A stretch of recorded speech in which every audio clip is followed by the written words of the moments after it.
Minu nimi on siis Kadri Roodalu, ma olen Statistikaametis eksperimentaalstatistika tiimis andmeteadur ja räägin teile siis niimoodi natukene põhjalikumalt, kui võib-olla blogides ja muudes teadetes on saanud rääkida välisüliõpilaste panusest Eesti majandusse, eelkõige siis töötamise ja maksude kaudu ja õppeaasta, nagu Eero juba ütles, oli 2019-2020. Ja ma arvan, et ma räägin umbkaudu pool tundi teile siin täna kõigepealt nendest tulemustest. Ma natuke selgitan, kust on tulnud see ülesandepüstitus kõigepealt, mida me siis tahtsime näha. Natuke räägin andmetest, õige pisut ka sellest, et missugused piirangud ja võimalused nende andmetega on. Ja siis räägin, et mis need tulemused meil siis olid välisüliõpilaste puhul nii töötamise kui siis sissetulekute ja makstud maksude osas ja vaatan seda siis haridusastme järgi, et kas nad on siis bakalaureuse või doktori või mis õppeastme üliõpilased nad on. Vaatan, missuguses koolis või ülikoolis nad käivad, õppevaldkonna järgi, samamoodi selle ettevõtte tegevusala järgi, milles nad siis panustavad meie majandusse. Lisaks sellele 2019-2020 oli esimene aasta, kui sai vaadata ka põhjalikumalt seda, et missugustel ametiastmetel need üliõpilased meil töötavad. Nii et seda vaatasime ja natukene räägiks ka sellest, et kas see eriolukord, mis meil kevadel oli, et kuidagi ka mõjutas välisüliõpilaste töötamist. Ja tegelikult Eero juba tõi välja, et mis meil millest see küsimus, et neid välisüliõpilasi 2019-2020 oli Eestis tasemeõppes rohkem kui kunagi varem. See aasta on jälle natukene vähem, nagu me teame. Ja samal ajal tegelikult selle välisüliõpilaste arvu suurenemisega Eestis kohalike üliõpilaste arv, kes ülikoolides käib, on vähenenud, mis tuleneb otseselt rahvastiku struktuuri muutustest ja sündimuse muutustest paarkümmend aastat tagasi. Nii et jah, välisüliõpilased moodustasid siis 2019-2020 õppeaastal umbkaudu 12% siinsetes ülikoolides õppivatest tasemeõppe üliõpilastest. Ja sellest tuleneski siis Haridus- ja Noorteameti ülesanne, et saada teada, kas ja kuidas on välisüliõpilased ja välisvilistlased seotud Eesti tööturuga õppeaastal 2019-2020. Ja vaatasime siis kahte asja. Esiteks seda, et kui palju välisüliõpilased panustasid Eestis töötamisega ja kui palju tööjõumaksudega.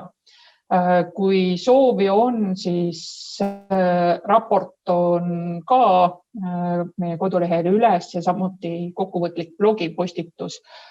Kui Eerol või Kadril on mahti ja nad saavad panna selle chati, siis võib-olla mõistlik oleks see link chati panna, sellepärast et siit ekraanilt keegi ei saa neid klikkida. Ja minuga koos Statistikaametis panustasid sellesse töösse siis Kaja Sõstra ja Tõnu Raidviir, minu tiimi kaaslased. Kust meil andmed siis tulid? Selle töö jaoks oli vaja ühendada mitmesuguseid erinevate registrite või infosüsteemide andmeid. Kuna tegemist on üliõpilastega, siis loomulikult me kasutasime Eesti hariduse infosüsteemi andmeid ja vaatasime siis, et kes on olnud õppijad vastaval õppeaastal või siis kes on õpingud lõpetanud vastaval aastal.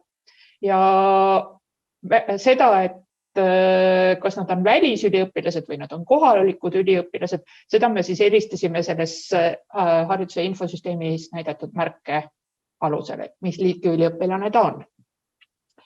Teiseks töötamise andmed me saime töötamise registrist ja töötamise registrisse andmed tekivad siis niimoodi, et kui inimene läheb tööle kas või ainult 9 päevaks tööle või mõneks tunniks tööle, siis tööandjal on kohustus tema töötamine registreerida ja just täpselt neid registreerimise sissekandeid me siis vaatasimegi.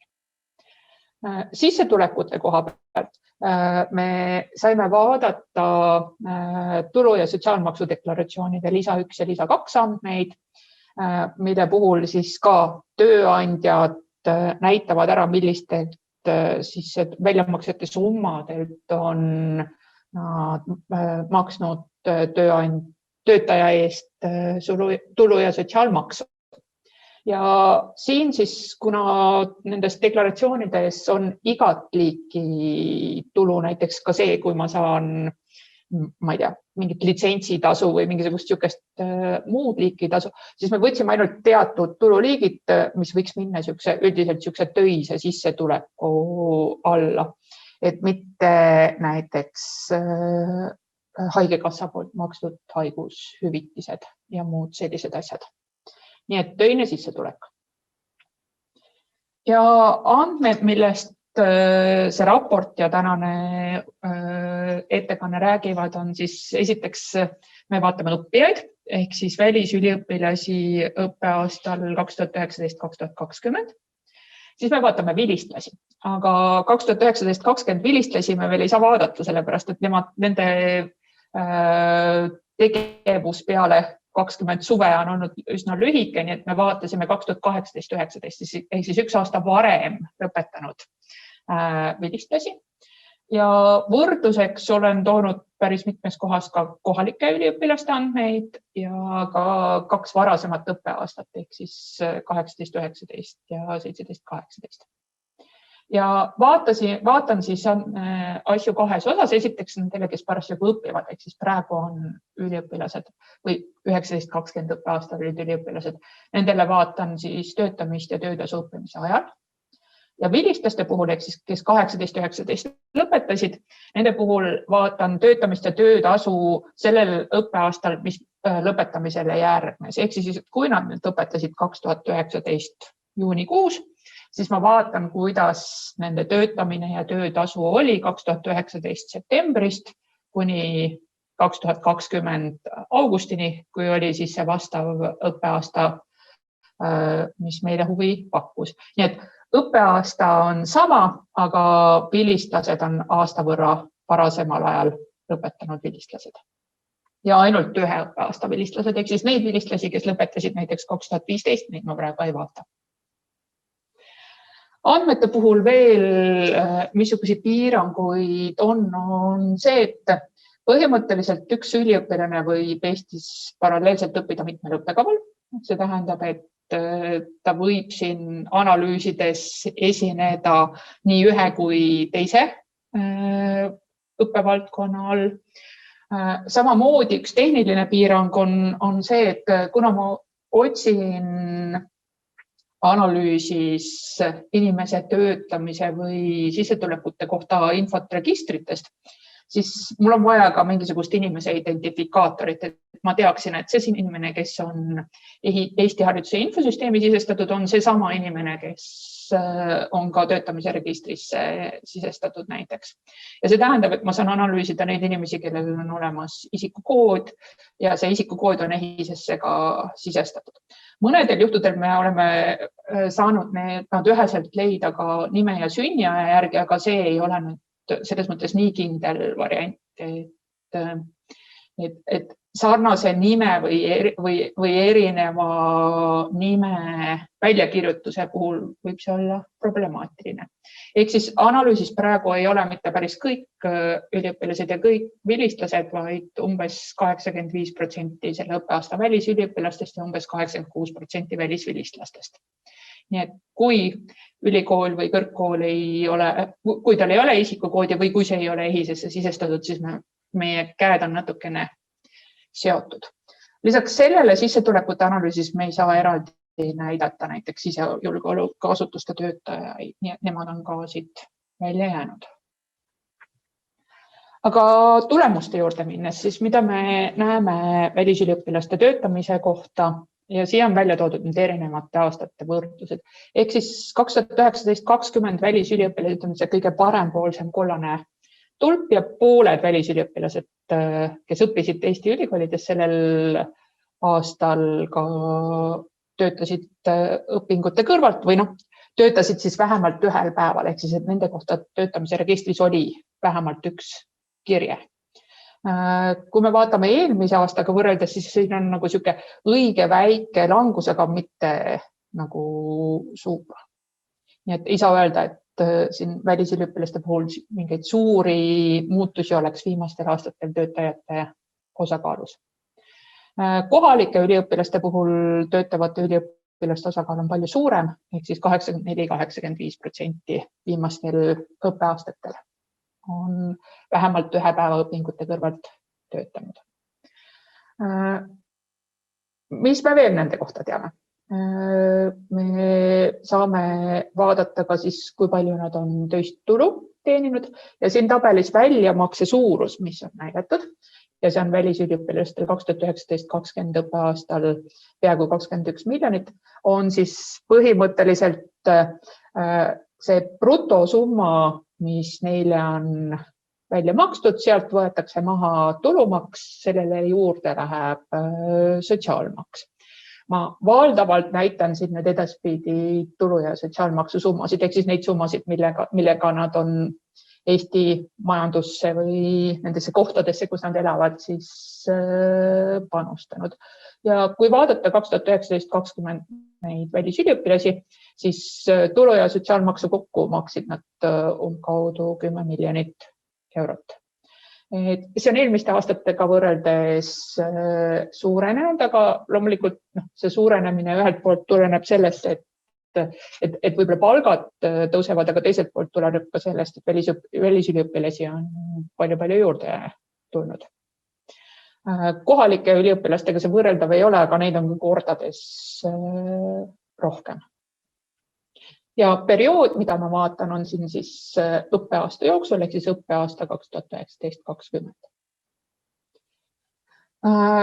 Vilistlaste puhul, need on siis 16-17 õppeaasta vilistlased, 17-18 õppeaastal töötamisel või siis see kollane on need vilistlased, kes 18-19 lõpetasid ja ma vaatlen neid 19-20 õppeaasta jooksul. Siin on ka näha, et pooled välisvilistlased jäävad peale lõpetamist ja tööle, ehk siis neil on vähemalt üks töötamise episood peale õpingute lõpetamist järgneval õppeaastal olnud. Kohalikest üliõpilastest üle 90%, nii et jällegi suhteliselt suured vahed siin. Nüüd on üks asi viltu läinud siia. Kui palju vilistlased on maksude mõttes panustanud?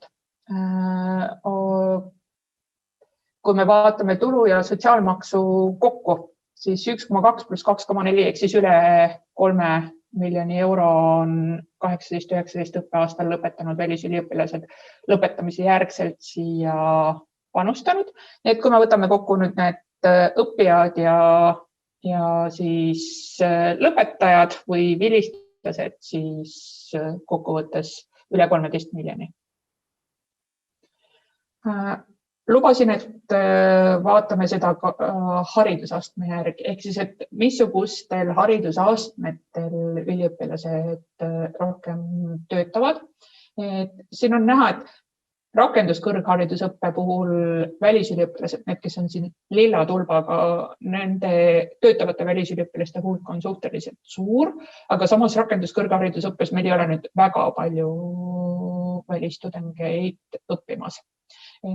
Samuti paistab silma see, et magistriõppes on natuke kõrgem see töötavate tudengite osakaal, kui see üldine keskmine oli 50%, siis siin on 57%.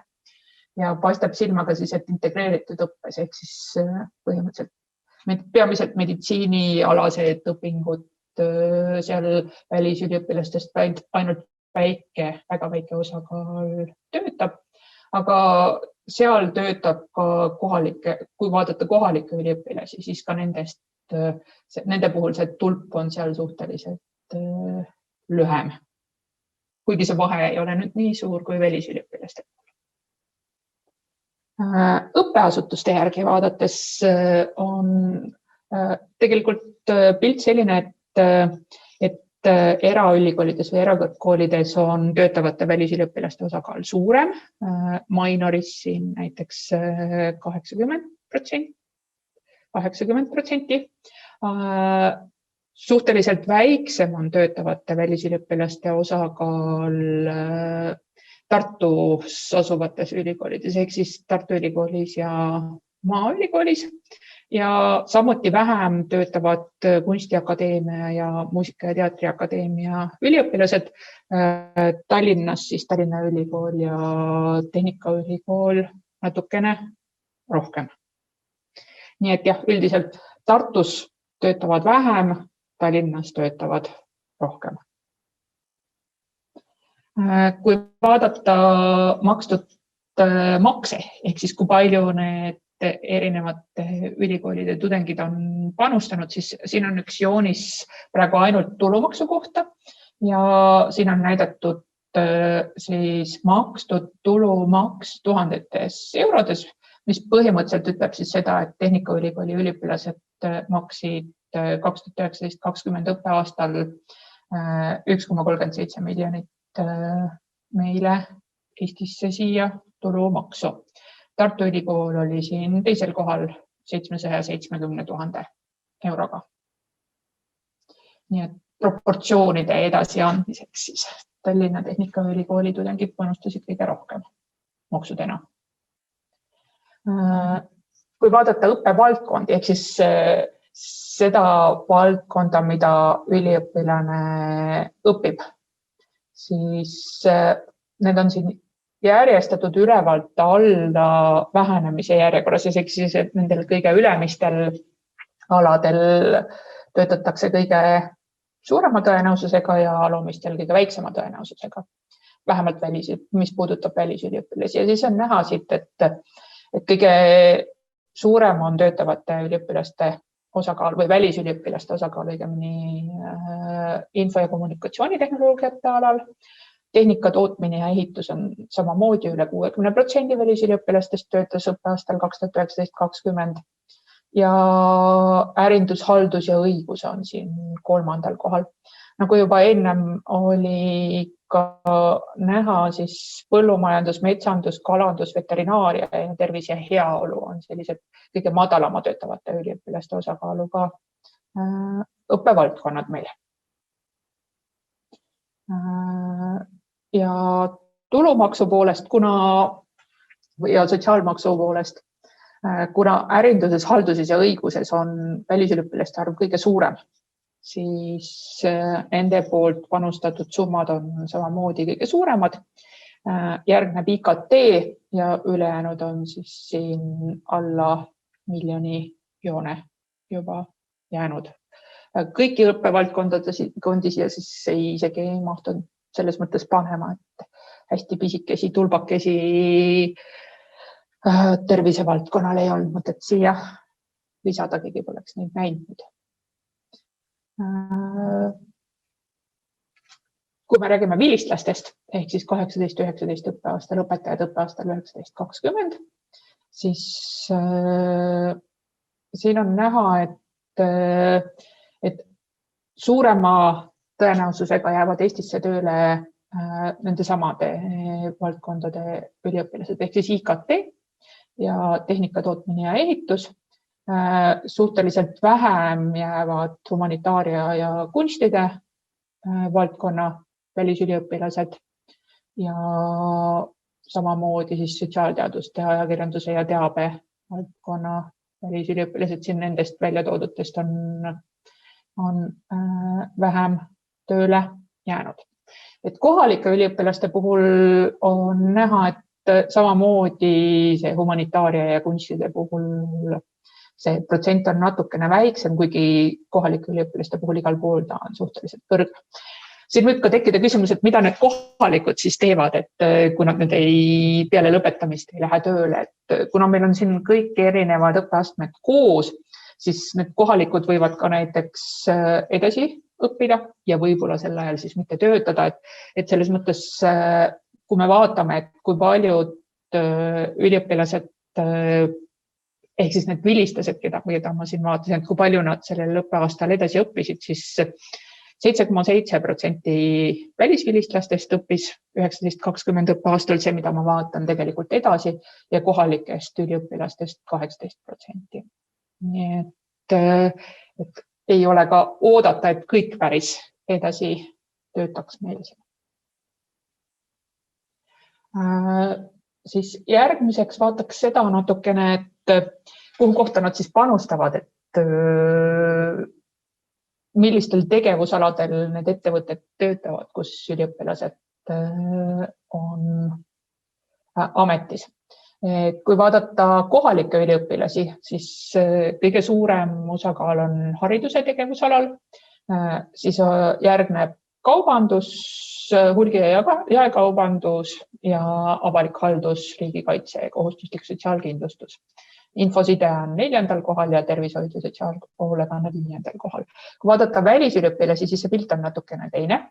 Et on näha, et avalikus halduses, kus tõenäoliselt peab oskama ka eesti keelt paremini, et seal välisüliõpilased eriti ei tööta.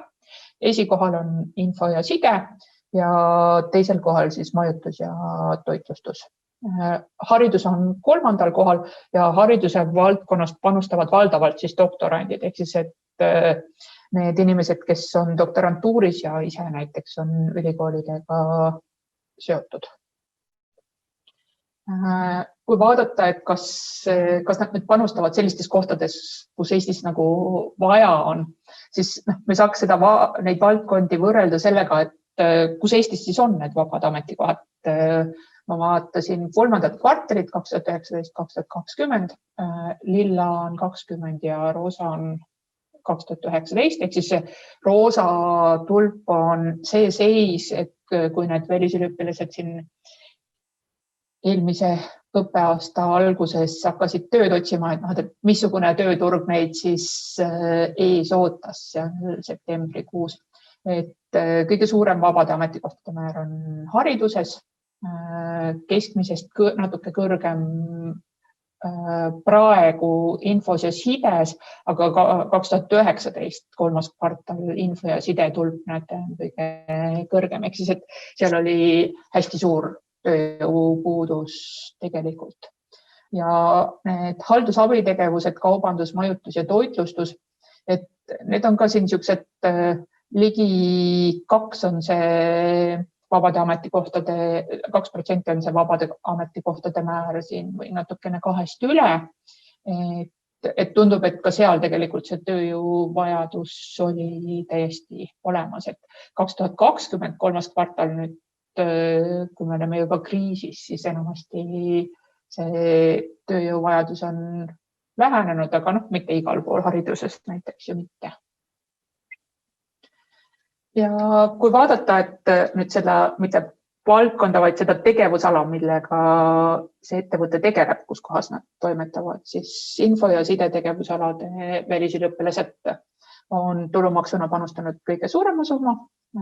Finants- ja kindlustustegevus, kus küll ei olnud kõige suurem töötajate arv, aga on niisugused suhteliselt kõrgemad palgad, on üle 400 000 tulumaksu euroga panustanud ja haridus samamoodi. Ülejäänud tegevusalad natukene vähem. Kui vaadata vilistlasi, ehk siis, et kuhu need inimesed tööle jäävad, kui nad siin lõpetavad, siis välisüliõpilaste puhul ka info ja side ja haridus on kõige esimesel kohal, töötlev tööstus 3. ja majutus, toitlustus ja niisugused abitegevused on siis 4.-5. koht. Kohalike inimeste puhul kohalike üliõpilaste puhul on näha, et siin niisugust kaubanduses ja niisugustes teenindavas sektoris väga palju enam inimesi ei ole. Ma ei tea, kas sellest joonisest nüüd teie ekraanide peal väga midagi näha on, aga kui ei ole, siis analoogiline pilt on ka meie blogis ja seal ta on rohkem või vähem ka niisugune klikitav.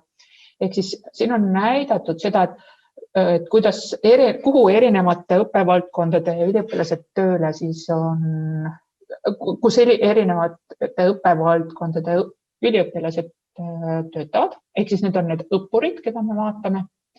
Ja üldiselt on näha, et IKT ja info ja side vahel on niisugune hästi suur voog, ehk siis, et küllaltki suur hulk info ja kommunikatsiooni valdkonna õppekavadel õppivaid üliõpilasi selles samas valdkonnas ka tegevad on. Haridusse läheb sealt niisugune teine suurem osa, aga tegelikult kõikides valdkondades on niimoodi, et on nii sellist erialast tööd tegevaid inimesi kui ka niisuguseid teenindavaid tegevusi tegevaid üliõpilasi ja tegelikult samamoodi on see ju ka kohalike tudengite puhul. Lubasin, et räägin ka sellest, missugustel ametikohtadel nad on ja seda saab teha ametite klassifikaatori esimese taseme järgi, ehk siis, et vaadata, kui paljud üliõpilased õppimise kõrvalt on töötanud juhi või tippspetsialistina, kui paljud näiteks kontoritöötaja või klienditeenindajana ja kui paljud näiteks lihttöölisena. Siit näha on, et kohalikest üliõpilastest suurem osakaal töötab siis kas juhi või tippspetsialistina, aga siin muidugi tuleb arvestada seda, et paljudel juhtudel kohalikel üliõpilastel on ka see eelis, et nad on enne õpingute alustamist juba kuskil tööl olnud, ehk siis niisugune karjääri poolest edenemine on lihtsam. Ja näha on ka seda, et mida kõrgem õppeaste, siis seda suurem on juhtide ja tippspetsialistide osakaal, seda nii kohalike kui välisüliõpilaste seas. Nii et kui bakalaureusõppes veel veerand välisüliõpilastest töötas lihttöölisena, siis doktoriõppes neid praktiliselt enam ei ole. Ja kui vaadata vilistlasi, siis vilistlaste puhul ka juhtide ja tippspetsialistidena töötavate välisvilistlaste osakaal on kõige kõrgem, aga on ka kontoritöötajaid, klienditeenindajaid ja kõiki muid. Siin see eelviimane osa, see 6., 7., 8. punkt, see on selline punkt, mis sisaldab ka siis hästi suurt hulka erinevaid ametigruppe ja sinna kuulub ka siis see kuulus põllumajandus, metsandus ja jahindus, kuhu loodeti, et äkki suvel nüüd tööjõupuudusega seoses välisüliõpilased lähevad, aga ei õppurid ega ka vilistlased sinna ikkagi suurtes massides ei läinud. Aga kui eriolukorrast või sellest kriisiolukorrast juttu tuli, siis selle kohta ka vaatasime eraldi neid inimesi, kes siis sellel kevadel kehtestatud eriolukorrale läksid selliselt, et nad olid tööturul, ehk siis et nad 12. märtsi seisuga nendel töötamise registris oli mingi kehtiv töötamise kirja ja vaatasime, et mis nendega siis selle eriolukorra nädalatel või eriolukorra ajal sai, et kas nad töötasid seal edasi või jäid tööst ilma. Seejuures see, kui nad tööst ilma jäid, et see nüüd ei pruugi olla niisugune erakorraline asi, et tegelikult neil võiski olla niisugune lühemat sorti leping, mis pidi lõppema. Aga kui vaadata, siin on näidatud siis kohalikud ja välisüliõpilased, kohalikud vilistlased ja välisvilistlased, siis on näha, et tegelikult nii välisüliõpilased kui välisvilistlased natuke suurema tõenäosusega kaotasid töö kriisi ajal. Siia võrdluseks on toodud ka niisugune grupp nagu välistöötaja. Need on siis need inimesed, kes olid Eestis, need olid sellised inimesed, kes olid Eestisse tulnud sellise tööloa alusel, ehk siis elamisluba, mis oli antud töötamiseks. Võtsime kõik, kellel 2019 selline elamisluba oli kehtinud vähemalt 1 päeva. Ja nende puhul on näha, et neid see kriis eriti ei tabanud. Ehk siis, et mingit niisugust rohkem või vähem välismaalt pärit töötajat võiks iseloomustada. Nii et sellised mõtted või sellised teadmised välisüliõpilaste kohta on, pooled neist töötavad, suurema tõenäosusega IKT ja tehnikatootmise ehituse valdkonna üliõpilased või nende samade valdkondade vilistlased ka. Ja et tegevusalade seas on nii erialaga seotud tööd kui mitte erialaga seotud tööd ja info ja side välisüliõpilastel kõige populaarsem, kuhu nad panustasid. Ja välja siia tõin veel viimaks ka need panustatud maksusummad ehk siis välisüliõpilastel 3,7 ja 7 või 3,1 ja 7 ja vilistlastel 1,2 ja 2,4 miljonit.